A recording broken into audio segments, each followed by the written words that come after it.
Nisha on with a quick word, and in this word, I'm just gonna speak to the women out there, right? The Lord, He's really calling out femininity and masculinity, and I'm here to tell you, it is nothing wrong with a feminine woman. Hear me, a feminine woman is not a weak woman. A feminine woman is a natural woman, just like a masculine man is a natural man.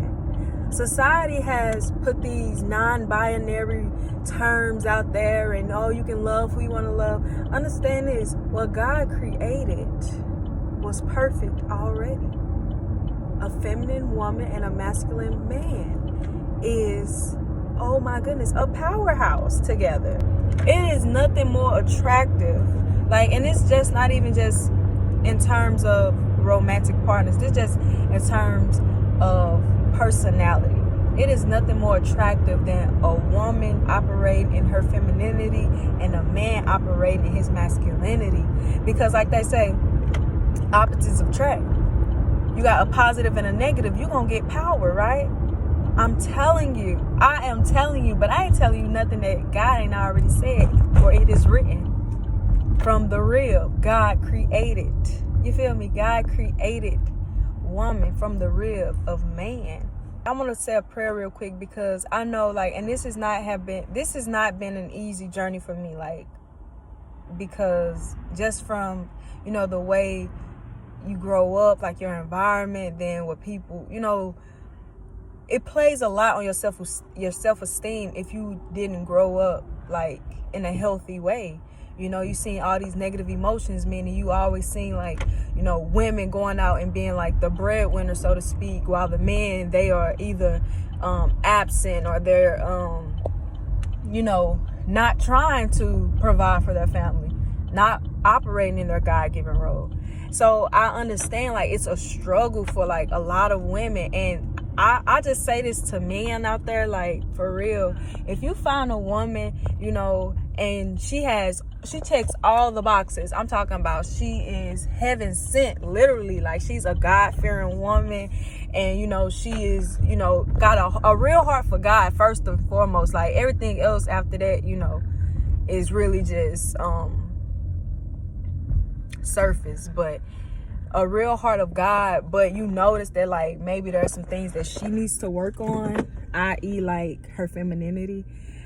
Be patient with her. That is what I'm telling you. When a woman is in the presence of a real man, I'm talking, and listen, this ain't no jab even to men too that are needing help in their masculinity, because maybe they only saw their mother, and we have to be take out the bias, and we have to take out the double standards, understanding that just like women were affected, men are affected also. So women, if you see a man, but he's a God-fearing man, first of all, got a heart of God, and he's operating in his gift, in his work. For the Bible, it speaks, when God created Adam had a job. I'm just saying. And men, you cannot be, you cannot be shaken up by this, that a woman, is looking for a man who's able to provide for her. Now, understand that there are certain extremes that, aren't right,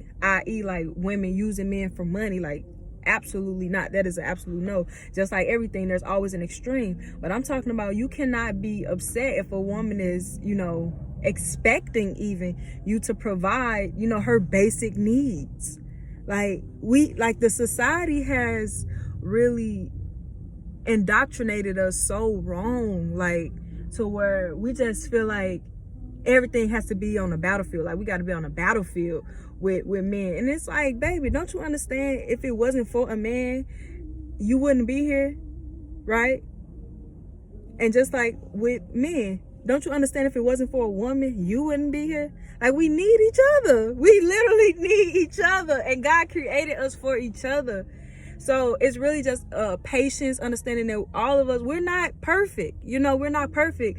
But a working man, I'm talking about not only just, with a physical job, but I'm talking about a man in progress. Literally, he is working on himself, in God, working on himself in God to be a better provider, to be more, smart with his money, but he's able and he's willing, a willing Just like God, he calls us to be willing vessels for him, for his good use, like a willing man, a willing woman working together. Like, that is beautiful. Forget all of the semantics, you know, all the little details. Like, oh my goodness, I just really feel this so deeply in my spirit, y'all. And I'm gonna pray against spirits of confusion, spirits of rebellion, spirits of, you know, not feeling like you are your best self because you feel like you have to perform, or you feel like you always got to work, and you feel like, you know, having low self-esteem. I'm coming against all these spirits like that's been shooting at our confidence over these years, and I'm praying and I'm believing that God, he's going to raise up his people to be confident not only in him but in who he called them to be. Beautiful, feminine and masculine beings created in the image of God. Y'all, I ain't gonna get on because I'll be on here all day, but it's gonna be beautiful. It's gonna be some beautiful testimonies. It's gonna be some beautiful things, healing going on. And I'm just here for the ride. You know, some people be ready to get to the destination. They discount the ride. I'm just happy to be here for the ride. And I am just a messenger.